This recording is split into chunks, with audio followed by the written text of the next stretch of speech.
going on. Alumni from American, which I'm going to tell you, we've claimed you. Please claim me, claim me. But it's been a semester here, and you know, get into that. But I know we have short time, so we will start right now. And I'm just going to make sure and admit as many people as possible. All right, welcome to Writing and Fighting.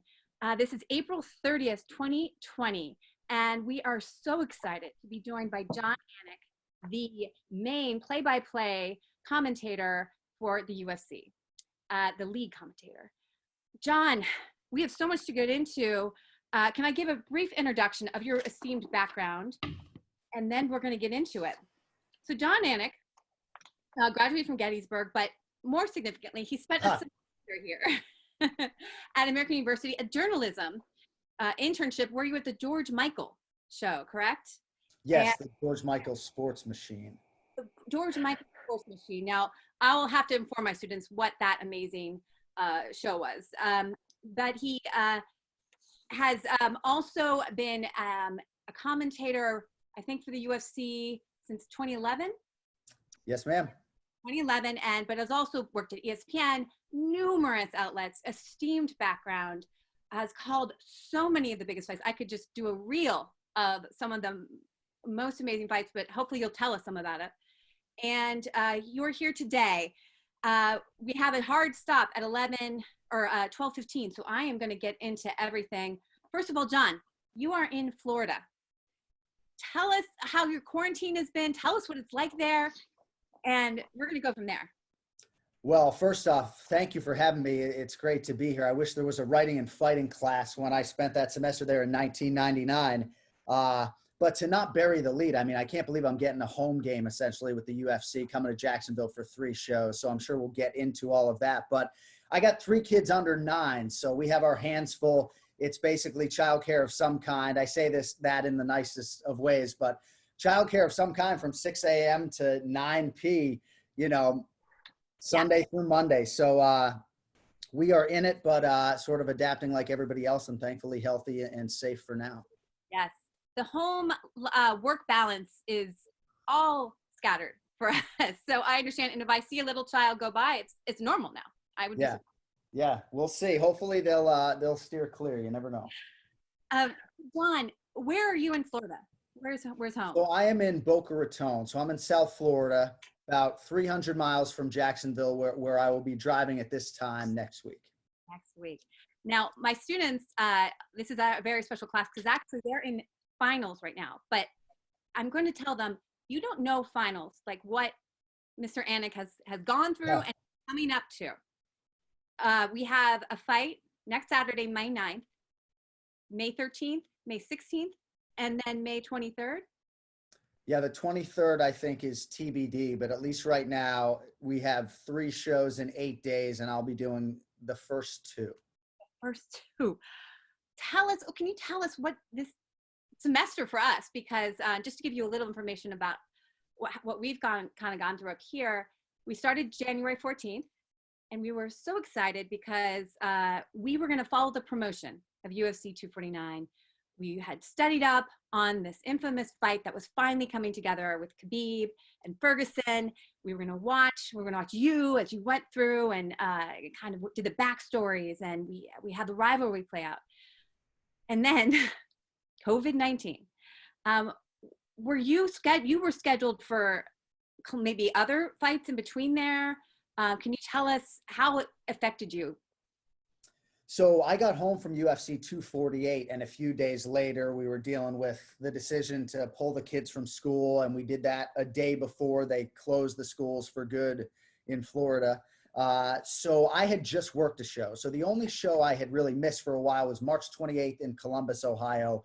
But again, Dana has been all systems go pretty much from the outset. So for that April 18th show in Lemoore, California, much against my wife's wishes, I was flying Fort Lauderdale to Denver to Fresno, and then 40 miles in a car from Fresno to Lemoore, and had done probably 50% of the pre-fight prep for April 18th. So our live production team was working. So this quarantine, this isolation period, we've been working. We've been trying to churn out content with social media. So I really only had missed one show. And then all of a sudden, the day my flight was booked, 6 hours after my flight was booked to Fresno, the fight card was postponed. But I don't know. I think there's been anxiety when we were going forward maybe 3 weeks ago that isn't necessarily there now for me.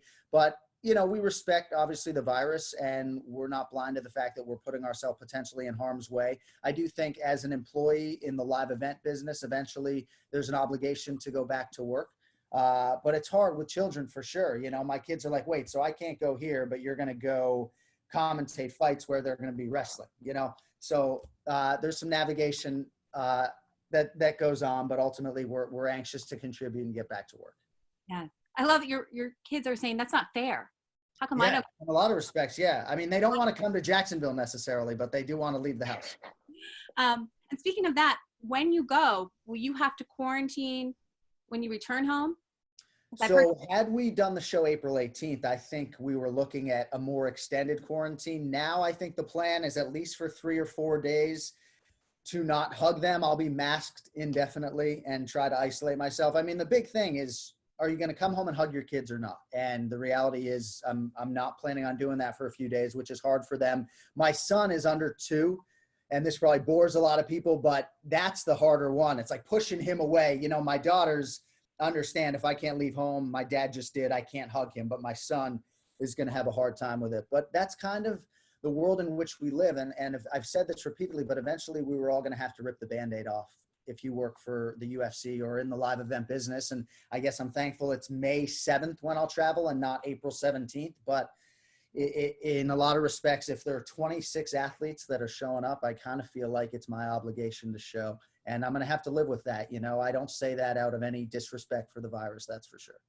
Understood. And, you know, I what you're saying about essential workers are out there. They're in our grocery stores. They're taking our mail. And, you know, and you say this is your livelihood. And this is something that, you know, you're going to do to continue. And, you know, I know that a lot of us are conflicted, but I think a lot of us are grateful because we miss the fight. And, yeah. You know, as much as I'm a little just worried that I'm going to get my heart on, you know, broken again. Yeah. Okay. It's part of being a fight lover. Yeah. I mean, the whole Khabib Tony cancellation 5 times and a global pandemic getting in the way the 5th time. It's a movie, right? I mean, that's really the final leg for director Peter Berg to truly make it a major motion picture. So I think that's in the works. I think depending on how the people close to you have been affected by COVID-19, it affects a lot of where you stand. You know, we got a guy, Ray Longo, who's in New York and in it on our podcast every week. He's lost 3 people close to him. So his lens through which he's viewing this is very different than some other people. So, you know, there are obviously a lot of layers to it, but I do believe entertainment is going to help a lot of people. And I think if the UFC can prove they can get through one show in a healthy way, that'll lay the foundation for future shows and 2 more, obviously, within that same week. So we're excited. We're excited. Now, okay, I have to ask this because we are so thankful. And thank you for coming into our classroom because of, I was going to tell you, we started January 14th.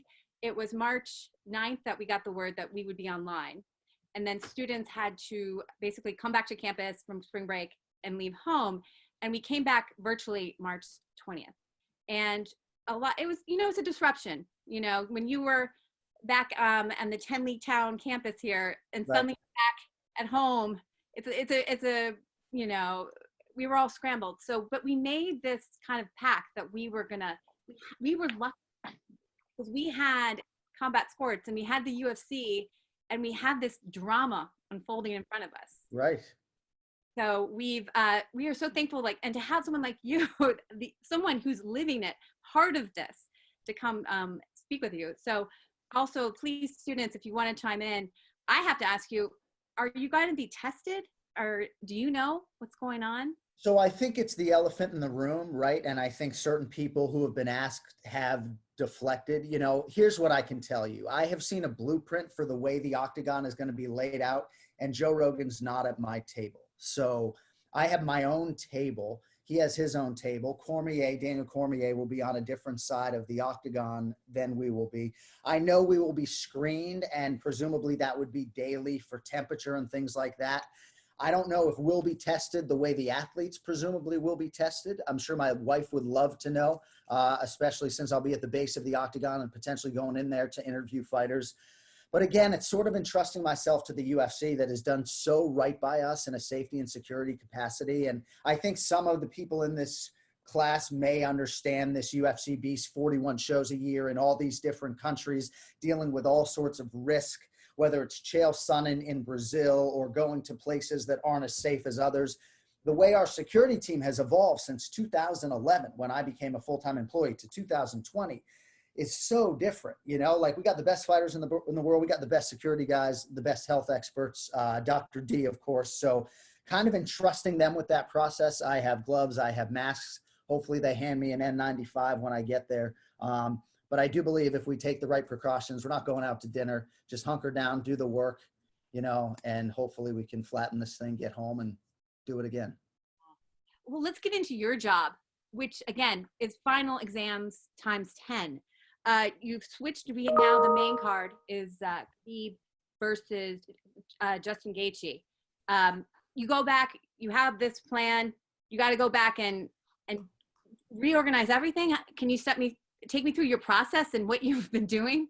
So I just have here, so like an example of a fighter card, which is sort of my starting off point for a broadcast, you know, blue and red if I can find them. Sometimes we got to go purple and green, but so that's my starting off point. So I was diving into the preparation for April 18th because I think we were anxious about hitting the road, and I was sort of trying to put my mental energy. I was like, all right, well, if I prep for the fighters, maybe I won't be thinking about the travel and everything that's in front of me. So I was about 50% prepped on the show, and then the fights obviously moved around. We do a lot of voiceovers in advance. Unlike a lot of these other live event broadcasts, we're 7 hours. So this is like back-to-back Super Bowls every time we sit down to do one of these. So we pre-voice certain elements, which saves the play-by-play guy a little bit. But I had a pretty deep dive on the prep already ahead of me, and a lot of those fights have been salvaged. So I'm in much better shape from a prep standpoint, even though my memory is such that I'll probably forget a lot of the stuff that I prepped a few weeks ago. But think about when I'm in a cycle where I'm doing 5 shows in 6 weekends, right? And respect to the NFL guys who do 17 straight Sundays. I understand that's its own beast, but those NFL and college football games start and end, you blink, right? Like I've done college football games, and it's like you blink, it's halftime, and then you get a 12-minute break, and then you go home. I mean, obviously there's a ton that goes into the prep, but for us, these broadcasts are just so cumbersome. And when I did 5 and 6 weeks, I collapsed in my front door at the end of those 6 weeks. So that is not my reality now. I've had all of this real estate in which to prepare. So hopefully we don't screw it up. Maybe a little bit rusty on UFC Fight Pass, but hopefully it gets cleaner as the night goes on. John, can you show us that fight card again? That's handwritten? Yeah, I mean, so I mean, we all have our own process. So this is Fabricio Verdum, former UFC heavyweight champion. So basically my process is I start with the UFC fighter bio and I handwrite one of those cards. And then I have a volume of thousands of alphabetized fighter cards of all UFC fighters. So I cheat off the old one a little bit, right? I mean, my old broadcast partner, Brian Stan, always said it's an open book test. You might as well show up with some fucking notes, right? So unlike final exams, I can show up with all of my notes. So I handwrite it. It helps me commit it to memory, certain details. I know where everything is on the fighter card. It's a system that's probably antiquated but hasn't failed me yet.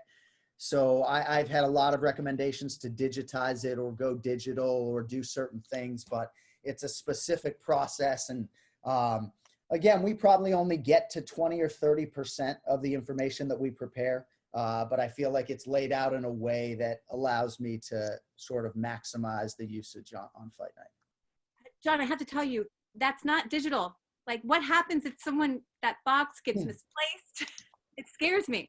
Yes. Well, you know, it's interesting. Dominic Cruz, my dear friend and broadcast partner, is fighting for the belt May 9th. And for one reason or another, I've never called the man's fight before. So I'm going on a blank sheet for that. And certainly I would do well to take pictures of some of these, but I used to have a bad habit where I'd throw away the old fighter card because I didn't want the temptation to cheat off of it in the future, or heaven forbid, use it for their next fight. So hopefully that doesn't happen. You're right. Maybe a fireproof safe for these would be the move. I mean, my God, Nancy, right? Jeez. I think it was, oh gosh, a famous writer, Ernest Hemingway. His wife, like, forgot to take, he had a suitcase of his book. I don't know which manuscript it was. And she left it on a train. We had to rewrite. Yeah. I think he divorced her, but yeah. Well, we lose fights so often, and especially this scenario we're dealing with. I have so many TBDs on this fight card for Wednesday the 13th. So I'll be able to drive. I have 3 boxes of fighter cards. And if we get new fights added, I will be able to drive with my entire fighter card library because it's in state. So I'm very excited about that. It's the little things for us play-by-play guys, I guess. Just put a GPS on it or something for me. So I Yeah, no, you're right. I really, you're giving me a little anxiety with, like we need more. I actually have a friend of the class, Nate Filler, who has a question on odds, because we do talk about my class because it's part of the game. It's not, you know, I know it's has a gambling, but Nate, can you ask your question? Yeah, thanks, Professor, and longtime friend of Professor Kidder. I've been, I think, 2 or 3 events with her and her husband, and I just want to say, Jon, you do a great job, and thank you for stepping up to make this a more enjoyable experience when you guys get back up and going. My pleasure, man. Thank you for the kind words. Good to be with you. So when I heard about you coming on today, I asked Professor Kidder to just kind of throw out there the idea. We haven't had normal training camps, the normal fighter routine. So how do you think that plays in betting odds? And I know the status of Las Vegas now. I go there often through the year, but there's obviously online portals for betting. So just didn't know if you thought maybe things would get thrown off right now for fighters, just given the training routines aren't normal. Absolutely. So a part of our pre-fight preparation are fighter calls, if not fighter meetings. In this instance, we won't be sitting across from these athletes, but there will be times on a Tuesday where I'll be on call for 8 or 9 hours. They check in, sign a poster. They call me. I get 3 to 7 minutes with every athlete. And those conversations can go in a number of different ways. But leading up to a fight like this, you can imagine most of that conversation will probably be rooted in what they've been able to do or not do, given these training camp restrictions, which have affected probably everybody except for Tony Ferguson, who's just a wild card and a madman who is probably doing just fine. But from a betting perspective, you know, I am contractually prevented from betting on the UFC, and obviously the fights that I'm calling, you know, I would not even give you a lean. But I'm an underdog player as a sports bettor, and underdogs come in very frequently in mixed martial arts. So I would be looking at underdogs even more so given this COVID-19 backdrop. I mean, that would be the only advice that I would give you. You know, the odds makers, I wouldn't say that they would be off of their game per se. I mean, they certainly have ways to get information. And if you've been following Dominic Cruz on social media, you know that he's been going pretty hard for 3 or 4 months, even if you don't know exactly intimately what he's been doing from a sparring standpoint. So I think Vegas will be prepared, but it does stand to reason that some of these athletes will be showing up at 30 or 40% and have just focused on cardio and not much in terms of skill development or technique. Thanks. No, it is totally different. We had Angela Hills come to our class because she's a local DC area, and she told us that her training's been medieval style. So that's a good way to put it. Like, you do what you can, and it'll be very interesting to see what the fighters, what if anything has changed. Underdogs, as you said. Do we have the fight cards for the May 13th and May 16th? Is that known? Well, it's funny because you mentioned Angela Hill, and I looked over to my left to see if I could find her name, but I don't know what is announced and what is not. But I will tell you, she'd be another fighter I would not worry too much about in terms of putting in the best possible work. Cardio is going to be king, right? Just control that. And certain fighters just get in there and scrap, you know, especially, you know, we have fighters on this roster and we have martial artists, right? I'm quoting my man, Kenny Florian, right? But if you are a fighter and you don't consider yourself like a true mixed martial artist and you're in great cardio shape, just go in there and get in a fist fight, you know, simplify it. It's a good way to put it. All right. And I know my students have other things to chime in. Fight Island. What do you know? Yeah. If there's So any, I probably know a little bit more than I can share since we're recording, I guess. It's real. I think the infrastructure is a big challenge. I don't even know if the commentators would be on Fight Island. That's how much is still to be determined. But it is certainly real and it's certainly viable. And I mean, I think respectfully, the UFC fans in this room know not to put anything past this promotion. You know, even before my time, first thing I said when they hired me was, I'm just trying to not get in the way of this well-oiled machine. I mean, there's so many departments and logistical things that go wrong every show that we have to navigate, live production or otherwise, that I would never put it past them building an infrastructure and finding a Fight Island. They have the real estate, obviously, so and the trademarks soon. So yeah, Fight Island's happening. I don't know if I will be touching down on Fight Island, hopefully, but I don't know. it's just I love seeing all the animated clips that people are putting together, because it does seem like something from the Hunger Games, or Mortal Kombat, Bruce Yeah. Lee. If it's real, it's gonna blow my mind. If it's not real, I would be stunned. I've been lied to if it's not real. So Wow. But you're not allowed to bet on UFC. But okay, I told my students this. Did you actually get a tattoo because you lost a bet on UFC? So I don't want to take up too much of your time telling the elongated story, but I am a gambler, a lifelong gambler, pretty much daily gambler since I've been allowed to. And so I did a tattoo bet on my podcast. It was thought out. It's certainly the last time I've been allowed to pick a fight or do anything sort of down that lane. But ultimately, I'm a radio guy, and it was meant as a radio bit. I called my podcast co-host, Kenny Florian, the day I was going to do it. And I said, hey, man, Connor and Nate are fighting this in 2.5, 3 weeks. Nate Diaz has been drinking tequila in Cabo, not getting ready for this fight. And the backdrop for me was that Nate Diaz was my favorite fighter. I had always wanted to get a tattoo, didn't know what to get. I'm a numbers guy. The 209 was synonymous with the Diaz brothers. So I called Kenny Florian. I was like, what if I do a 209 bet if Nate Diaz wins this fight? Thinking it would bring attention to the show. I thought it was funny. Never in my worst nightmare or wildest dream, I guess either way, did I think it would register on Nate Diaz's radar during fight week. And that's what made it mushroom out of control and became a part of the backdrop during a pay-per-view week, which is never my intention as a play-by-play announcer or broadcast journalist, even if I'm more promoter than journalist now. And it was a dark couple days. I wasn't sure if the UFC was going to be super pissed and there would be ramifications or not. But, it became sort of a part of my legacy, I guess, if I have any sort of legacy. I don't regret anything of it. The first tattoo bet I did was a Brazilian flag if Betch Correia beat Ronda Rousey, and no one paid attention to that tattoo bet. So probably won't be my last tattoo bet. But certainly learn some lessons that week for sure. We are, at college here. So thank you for students. If you say a tattoo bet, and lose, you're going to have to get it. Oh, well, right. I mean, and my wife knew this was going on, obviously. And candidly, once Nate seemed upset about it, and anyone who knows the backstory, Nate wrote something on Twitter like, Jon Anik about to get his ass whooped or whatever. And then after he won the fight, he said at the post-fight press conference that I better get a tattoo or he was going to whoop my ass. Even before the fight happened, once he was irritated to whatever degree, I was going to get the tattoo win or lose.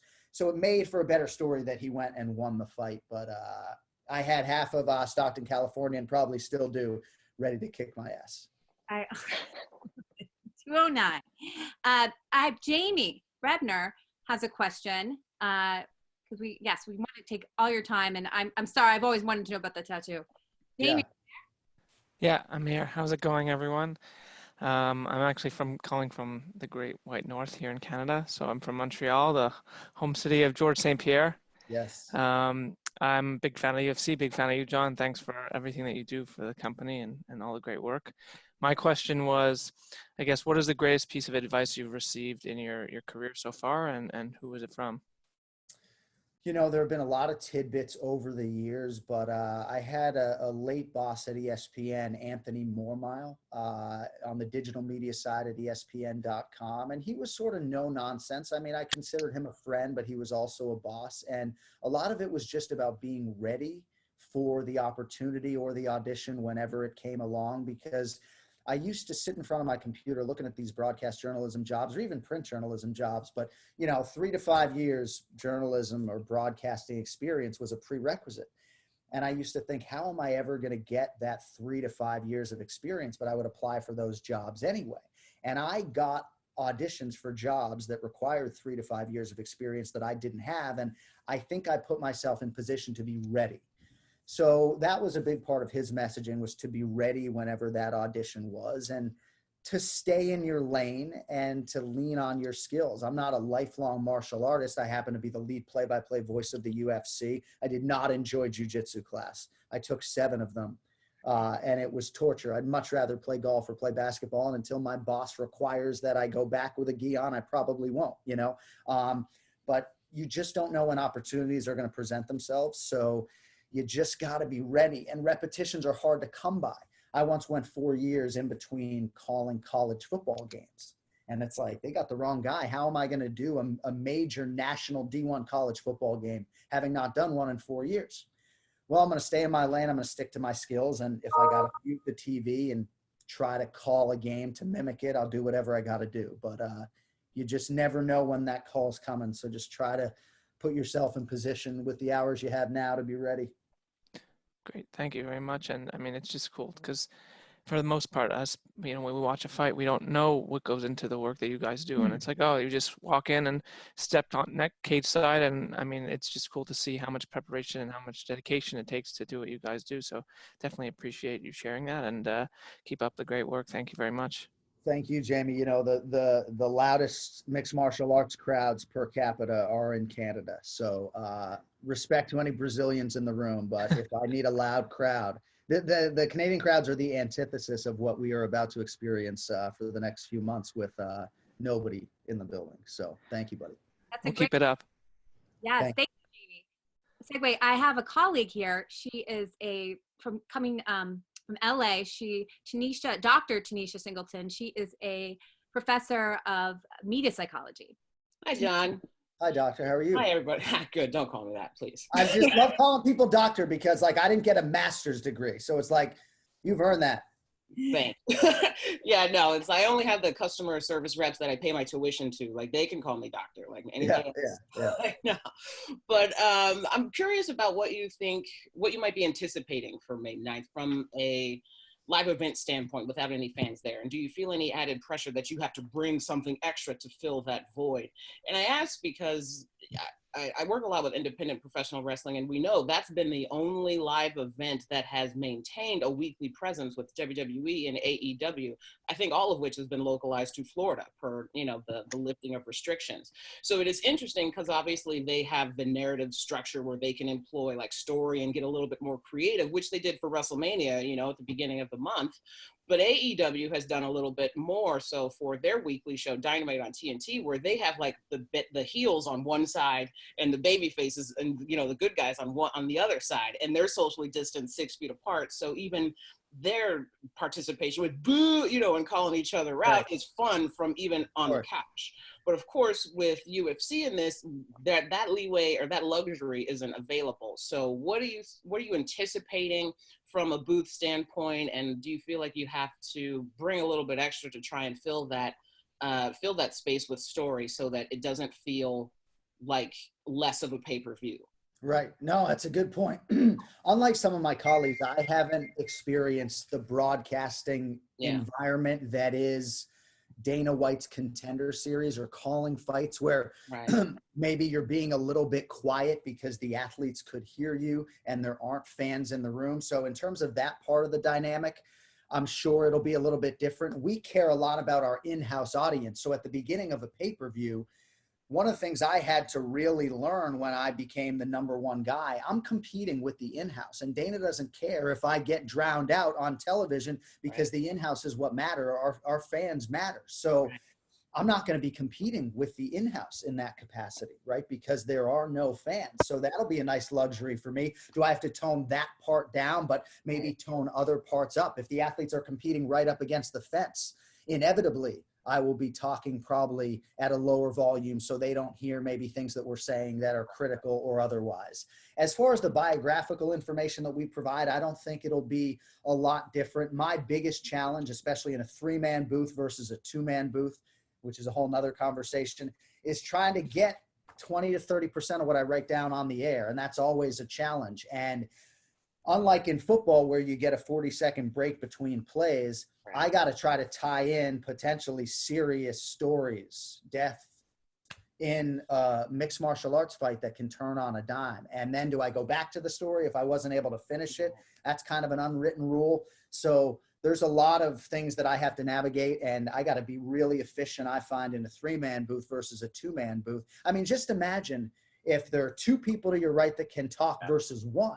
If the one guy stops talking, no one's going to talk unless you talk. And even though silence is our best friend, especially on television, I really have to be efficient to get anything out there in terms of long biographical stuff in a 3-man booth. I appreciate that. Yeah. Great questions. Charles. Yeah. There. Hey, John. Yeah. And Hey, please, Charles. I'll just say quickly that Charles is an alum of American as well. And then Charles, tell us more about you. So, John, I'm a big fan. I'm a commentator as well. And I kind of follow in your footsteps in the way you do things for my own play-by-play commentary. I work for Cowboy Fight Series right now with Sadiq Yusuf and Carl Robertson. So I know he's fighting on the 16th. So now you got a little bit of a little tidbit about him. Yeah. So currently in my career, it involves me sending out my highlight tape to pretty much every promotion possible and asking for a conversation. But earlier you mentioned you went 4 years without a football commentary gig. Was there a specific moment in your career that you kind of got a shift and you were like, oh, now I'm operating on a different level? I've kind of entered that upper echelon of commentators where people are reaching out to me, and like, did something happen for that to occur, or was it just a slow, steady grind of opportunities that would come and go? So I was working for a sporting news radio affiliate in Boston, and I would sit home and just send out resume tapes, even if I wasn't qualified. And I couldn't get a bite in Montana, but I got a bite from the ESPN radio network in Bristol. So I drove from Watertown, Massachusetts to Bristol, Connecticut, an hour and a half. And I ended up doing that commute for 4 days a week for a while. But for me, it helped having those Bristol credentials, I think, even though I lack some polish on the television side, but it can be difficult. I do think that a lot of talent evaluators are looking for different things, whether they're looking for youth or experience. I mean, you might be the best guy to do the job, but if you don't have the credentials, then maybe you wouldn't necessarily get a sniff. So there's a lot of different things that go into the process, but your focus should be just the audition, right? Because you got to know. And I don't know if you have cauliflower ear, you look a lot more qualified to do the job than I do if you do, but you just got to be ready for that audition whenever it comes. Because I know play-by-play guys who have 15 years of experience in mixed martial arts, but when their opportunity came, maybe they didn't have any television polish, and they went with a guy who barely knew that MMA stood for mixed martial arts, but he had TV chops and he got the gig. Gotcha. Thank you so much, man. And I do have a little cauliflower ear. Yeah, it's yeah, good. yeah. I would love to have some cauliflower ear, but I'm not going to put in the time, I don't think. Well, if you're ever in DC, I actually own a gym, so you can come by. We can make that happen. All right, maybe I'll watch you guys or something. Yeah. Just kidding. No, and actually, I was telling this when Ariel Helwani he always is talking about Syracuse, that's the broadcasting hub for education. And we have you, I've claimed, and we have Charles, and we also have Mohammed Al-Hossani. He went and graduated from American, and he's the UFC commentator in Middle East. So we are claiming that we are going to be, and we're going to churn them out, okay? So keep churning them out. Absolutely. No, I really, it was like the best 3 months of my education. It was actually the only time in my life, though, as a sports gambler, where I got in real trouble with a bookie, because one of my fellow interns for the George Michael Sports Machine, I was 19 or whatever I was, and he started gambling in my account. And so I met with the Italian bookie boss and got threatened and everything else. And mom helped me out a little bit and lived to tell about it. But when I think back to DC, I think about the George Michael Sports Machine. I think about the invaluable television repetitions, charting football games for George Michael. Sometimes I would chart football games for 9 hours a day, which probably laid the foundation for these cards. I'll remember Armand's barbecue chicken pizza and nearly getting into it real deep with a bookie. So, yeah. Armand, I think is still here. A student may need to correct me, but yeah, no, that's great. You said a friend got into your account? Yeah, his name was TJ Murphy. If he's out there, too bad his name's so common, or I'd send one of these fighters to get him. But yeah, he was betting parlays and big bets. Unbeknownst to me, I thought I was down like $50, and they needed $3,000 by Monday. So, you know, for a 19-year-old kid, it was a learning experience for sure. Oh my God! So they came and found you? I mean, this is As Sopranos. So, yeah, well, yeah. So, I mean, and, the guy who I had been betting with had a cast on his arm, right? And then the elder statesman said, hey, man, we know you're a kid, but, you got to figure out a way to get us some money by Monday or else, I guess. And we got him some money by Monday, and I was more careful ever since, Wow. Because your mom helped you get money. Yes, exactly. Yeah. So I paid her back, thankfully. Whew. Wow. Forgettable few weeks of my time, but it's hard for me to recollect. And then I remember just walking to WRC TV there in Washington, D.C. In my suit, just sweating by the time I got there. But hard to reflect on my 3.5 months there without thinking about the bookie. Yeah, no, thank you for the story. I'm sorry, I'm a writer. You dropped that nugget, and I had to go down. Hey, take it and run with it. Wow. And so what is $3,000? That's cash. That's a bag of cash. Yeah. And again, as much as I've been an everyday gambler essentially since 1996, it's just for me about having a little bit of action. I'm betting $50 a game. I'm not betting big ever. It's never a major financial swing annually. So yeah, it caught me off guard when I'm betting $10 Major League Baseball parlays and I'm down 3 G's, Oh my God. Well, I'm looking at time. I have to ask you about fighting. Gaethje versus Ferguson. I mean, it's going to be, I miss Ferguson and Khabib. Do you think that'll happen? Number 6? Well, I think Gaethje's going to have a lot to say about that, but I do think if Ferguson wins, you'll see Tony fight Khabib in September or October. But it's as good a fight as we can put together. Whether there's been a delay in front of it or not, Ferguson Gaethje is as good a fight as we can put together. Say that with all respect to Khabib. I think Khabib Tony is probably the biggest singular fight in the sport in terms of that division and what both men have meant to it. But I think Ferguson Gaethje is bulletproof matchmaking, as violent a fight as we can put together.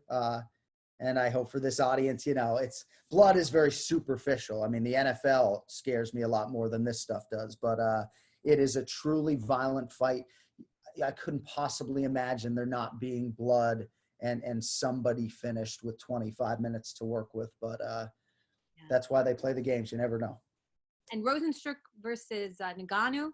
I was supposed to go to Columbus. That's my hometown. Oh yeah. So I'm glad that one's out. I mean, the card is unbelievable. So it truly is a mega card. It sounds like promotional hyperbole if I say it's the deepest card that they've ever put in front of me. But when you look at some of the early fights that are on UFC Fight Pass, it is as deep a card as I've looked at in a very long time. I mean, Francis Ngannou is the scariest heavyweight on the planet, and to me is just destined for superstardom once he has that belt around his waist. And that's a title eliminator. And then, of course, Dominic Cruz. I mean, it's the craziest story, right? Taking on Henry Cejudo, who might be the most decorated combat sports athlete of all time, is Cruz, who hasn't fought since 2016. And he's fighting for the belt and is healthy and in shape and ready to go. I probably, to the doctor's point earlier, when I sit down to call the Dominic Cruz fight with no fans and gloves and a mask and Rogan not at my table, I'll feel like I'm in a movie. is this really happening? And, you know, God willing, everyone's safe. And this is what's happening in 9 days. Yeah. I And think that's what adds to the excitement too, because when you sound so excited behind, you know, doing the color commentary, it's we can live through your fandom, you know what I mean? Because we are there through you, and you're our lens, you know, through voice to complement, you know, what we're seeing. And so it's like through your energy, especially if you don't know what's going on or what's going to happen, and we know the story through all of this stuff, it paints a wonderful picture. And it's like we get the goosebumps that you're feeding us vocally, you know, like we can hear the goosebumps when you get excited about that type of stuff. So even without the fans, I'm still excited and stoked, and I have no doubt that I'll still, you know, get the goosebumps that you'll give me the bait for.